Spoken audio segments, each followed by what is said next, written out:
So hello fellow Earthlings. This is Earthling 6455463728.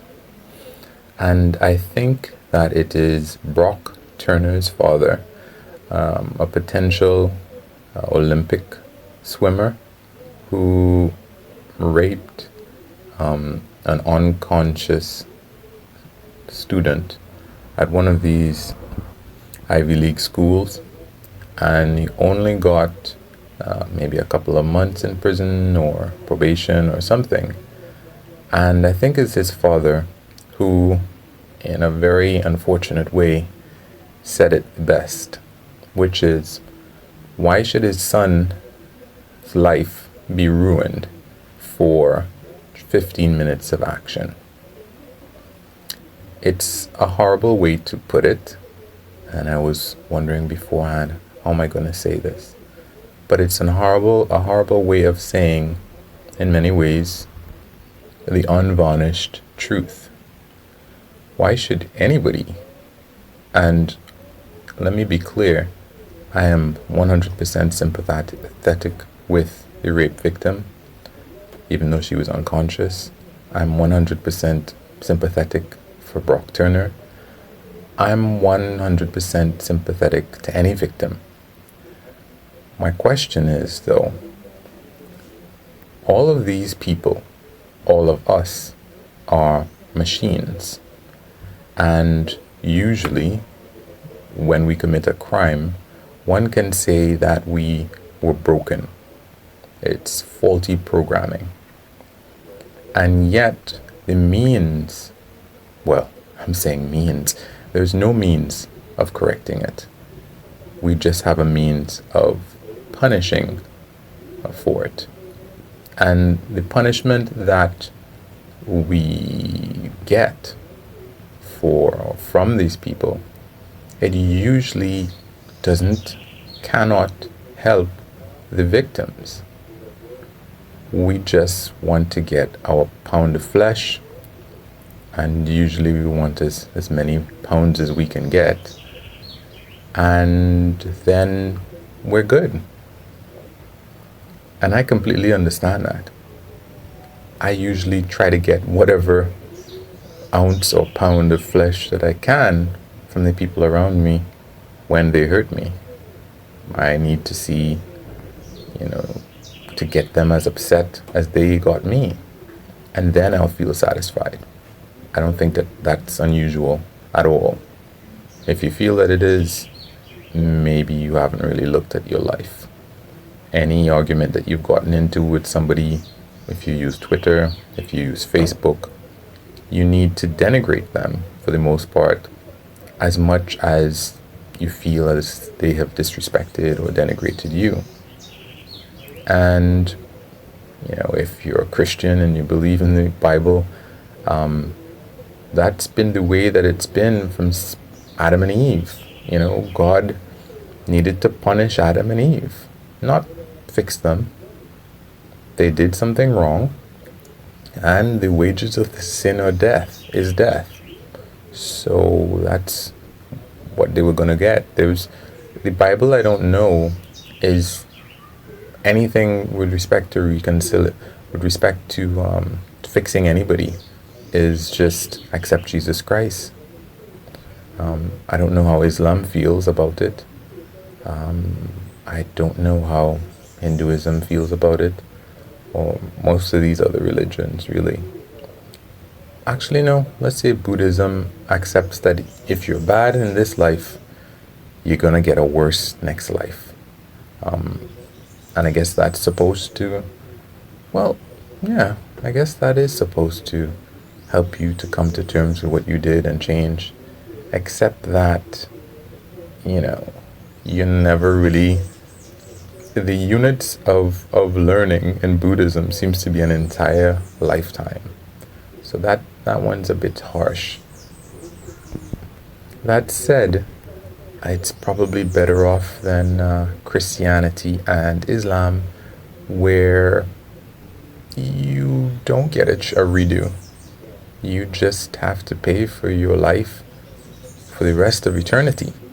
And I hadn't really thought about it beforehand, but maybe that's why we can't seem to make any headway with respect to fixing people who are broken instead of just making sure we get our pound of flesh.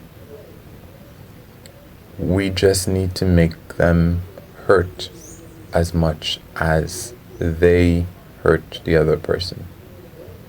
And well, not even more. Because for most of the things that land people in prison,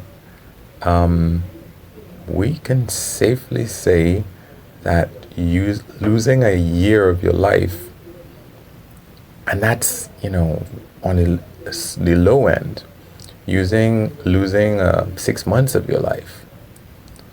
Probation, community work that you have to do, I think those really help people if they're lucky enough to get them. Community service. Yeah, I think those things potentially can help. But again, who's studying this? Who's checking to see that these things are working? On a technical, in a technological world, in the world of science, we are spending, or we have spent, billions of dollars to do research, to find out about space and the universe and whatever else. How much money do we actually spend to find out what can make society better? People have spent billions trying to get into space and to put up satellites and just to have an international space station. How much money have we spent to see if the criminal justice system works, how we can improve it, how we can make life better for the victim and for the perpetrator, how we can prevent crimes from happening, how we can protect the victims of domestic violence, people who are being bullied, people who are being driven into gangs. How much money are we spending on that? And let's put aside the money, really. I don't even think that we really need to spend that much money. There are people who study human, what is it, sociology? I don't want to get the word wrong. But there are people who've studied other animals. Like I know this guy from Stanford, who I've mentioned before, who studied baboons, and one of the things that I got from him was that, baboons at the top might not live the best lives.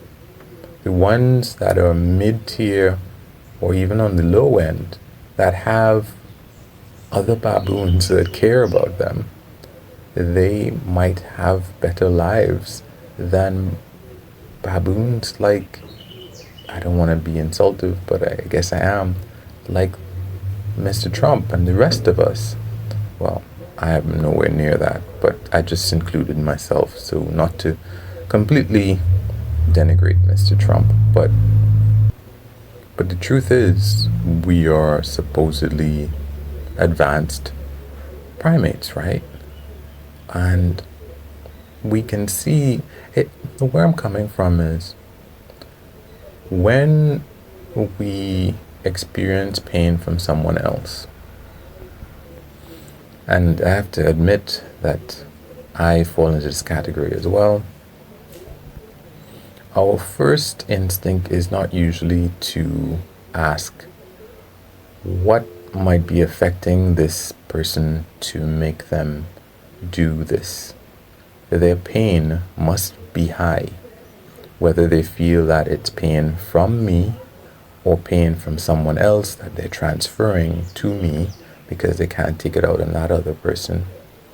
What kind of pain is this person experiencing that would, or where have they picked up this pattern, this activity from, that would cause them to think that what they're doing now is okay? People have mentioned this to me, and especially when it's somebody who is wealthy or powerful or in a position of power, I don't want to hear it. I don't want to hear about what we can do for this person. If it's somebody on the lower end of society, yeah, I feel like we can look at those persons, and that's not really fair. We should look at how we can help or what is affecting everybody. But I feel that people who are the least likely to have any recourse are probably the people that we should be looking at the closest. But a criminal justice system across the world, wherever we are, that relies on a structure and a system of imprisoning people that has been in place for hundreds, if not thousands of years, is absurd. I feel like I want to put it in, what I used to do, which was modern absurdities. It is absurd. And we are very advanced in terms of computing, in terms of medicine, how to prevent people from dying, how to cure certain diseases, in terms of traveling, whether it's space or aeronautics, or making all sorts of interesting things. And we suck when it comes to fixing society and really making it better. It's astounding. Anyway, guys, you can wish me lucks. That's LUCSS. You can like or unlike, you can comment, subscribe, and or share. And of course, I don't prefer it, but you can always do nothing.